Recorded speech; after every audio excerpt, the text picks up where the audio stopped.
नमस्कार दोस्तों। 15 से 21 जून का जो समय है, मेष राशि के सब लोगों के लिए बहुत इम्पोर्टेंट है। बहुत इम्पोर्टेंट क्यों है? क्योंकि मेन जो प्लैनेट्स होते हैं, कुछ की प्लैनेट्स होते हैं कुंडली में और वो सभी अभी बहुत अच्छी जगह आपको चल रहे हैं। मंगल की बात करोगे, मंगल लग्न में अपनी राशि में है, पंच महापुरुष राजयोग बनाते हैं, रुचक नाम का राजयोग। बृहस्पति की बात करें तो बृहस्पति चतुर्थ भाव में है। देवगुरु बृहस्पति का महत्व आप सभी को पता है और अपनी उच्च राशि में विराजमान है, कर्क राशि में। बुध ग्रह की बात करें जो बुद्धि के मालिक है, वो स्वय राशि में थर्ड हाउस में विराजमान है। तो देखा जाए तो आपका फोर्थ हाउस, लग्न और थर्ड हाउस, तीनों ग्रह अपने आप ही, तीनों जो भाव हैं ये अपने आप स्ट्रांग हो गए और ये ग्रह जिन भावों के स्वामी हैं उनको भी अच्छे फल ये देंगे। कुल मिलाकर के ये समय आपके लिए बहुत पॉजिटिव चल रहा है, लेकिन इस पॉजिटिव समय का फायदा कैसे लेना है ये आपको आना चाहिए।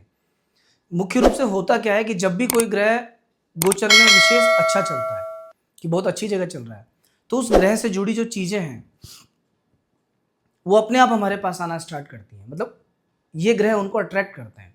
अब आपकी डिमांड अगर उन चीज़ों से संबंधित है, आपकी रिक्वायरमेंट वैसी है, आपकी कोई विश ऐसी है कि मुझे ये चीज़ मिले, तो उस समय परफेक्ट है। बस करना क्या होगा कि उसके अकॉर्डिंग आपको थोड़ा सा प्रयास ज़्यादा करना पड़ेगा। फॉर एग्जाम्पल एक एक ग्रह के बारे में भी बात कर लेते हैं। शुरुआत करेंगे इन्हीं 3 ग्रहों से। तो सबसे पहले देखिए, मंगल मेष राशि के सभी व्यक्तियों के लिए अष्टमेश है और लग्नेश है। प्रथम भाव के स्वामी है, अष्टम भाव के स्वामी है, लग्न में विराजमान है स्वय राशि में। प्रथम भाव के मंगल सबसे पहली बात तो आदमी को हिम्मत देते हैं, क्योंकि आपकी राशि के मालिक है मंगल और अपने ही घर में बैठे हैं। तो ये समय थोड़ा सा कॉन्फिडेंस आपका इंक्रीज होगा हर एक काम को करने के हिसाब से। अष्टम भाव पे मंगल की 8वीं दृष्टि है, आयु पक्ष को बढ़ाते हैं। जो एंसेस्ट्रल प्रॉपर्टीज है उनके संबंध में आपको पॉजिटिव रिजल्ट सभी देखने को मिलेंगे। और स्वराशि के मंगल चतुर्थ भाव पे दृष्टि डालते हैं, तो जमीन मकान प्रॉपर्टी से जुड़ा कोई भी काम अगर आपका पेंडिंग है लंबे समय से, वो काम अभी फुलफिल हो सकता है। मंगल के बाद हालांकि देखो ऐसा नहीं है कि इस मंगल का केवल सारा पॉजिटिव इफेक्ट है, थोड़ा सा नेगेटिव भी है। लग्न में विराजमान मंगल की दृष्टि पड़ती है 7th हाउस पे। 7वां घर होता है लाइफ पार्टनर का, बिजनेस पार्टनर का। कुंडली में जब मंगल 1, 4, 7, 8, 12 में बैठता है तो उसे कहते हैं मांगलिक योग। और इसी तरह से गोचर में जब मंगल यहाँ गोचर करेंगे तो कहीं ना कहीं ये लाइफ पार्टनर को डिस्टर्ब करते हैं। मतलब आपके जो जीवन साथी है उनके स्वास्थ्य का थोड़ा सा ध्यान रखना, रिश्तों का ध्यान रखना। छोटी छोटी बात पे झगड़ा हो सकता है, अंडरस्टैंडिंग थोड़ी सी खराब हो सकती है। मंगल के बाद सेकंड जो प्लेनेट है बुध। बुध अभी देखिए 3rd हाउस में स्वय राशि में है और षष्ठ भाव के स्वामी होके।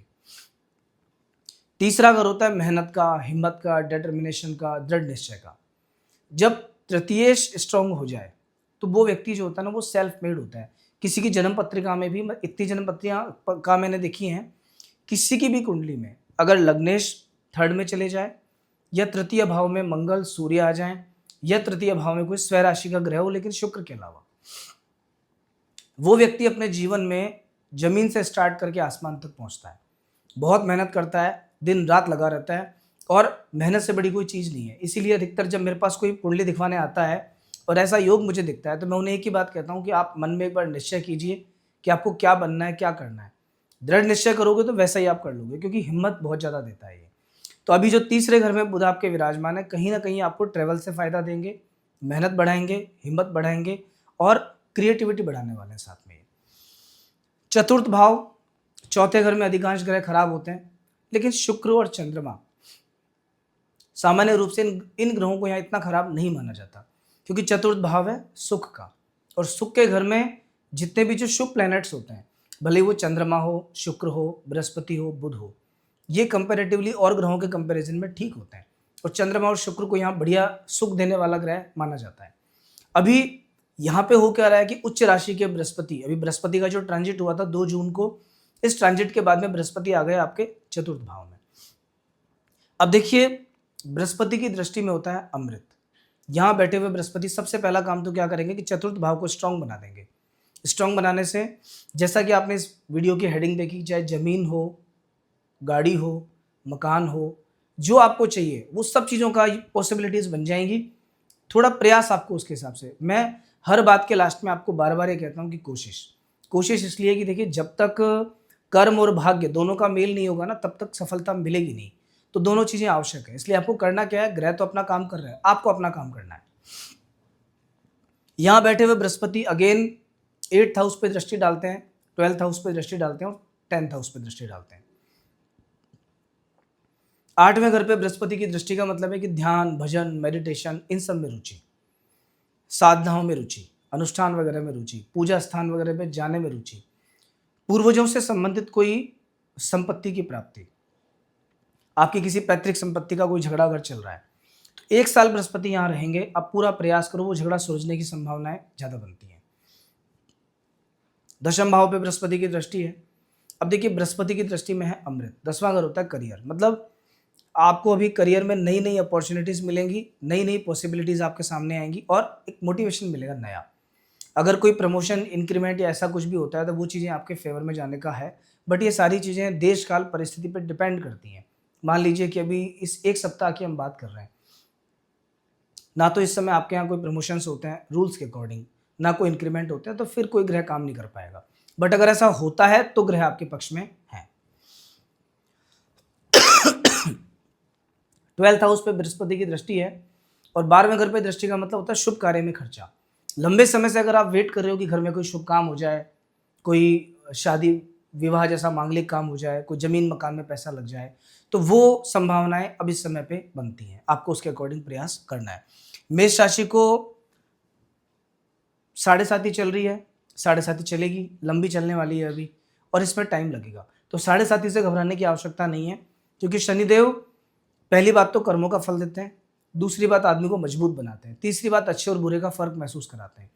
आप भले ही इससे राजी हों या नाराज हों, लेकिन ऐसा आपके लाइफ में आने वाले समय में होगा। तो अपना डिसीजन आपको थोड़ा सा पक्का बनाना है। थोड़ा सा डेली रूटीन में हनुमान जी की या शनि महाराज की कोई पूजा पाठ आप चालू कर दो। और अगर पॉसिबल है आपके लिए तो प्रयास करना कि शराब, ड्रिंक जो होता है उसको अगर आप दूर कर सकते हो, और अगर आपसे नहीं छोड़ा जा रहा है तो स्पेशली मंगलवार और शनिवार, इन 2 दिनों में तो आपको बिल्कुल छोड़ ही देना चाहिए उसको। तो खैर इस पूरे वीक की अगर अपन बात करें तो देखिए 19 तारीख, 20 तारीख और 21 तारीख, ये 3 दिन आपके लिए फेवरेबल हैं।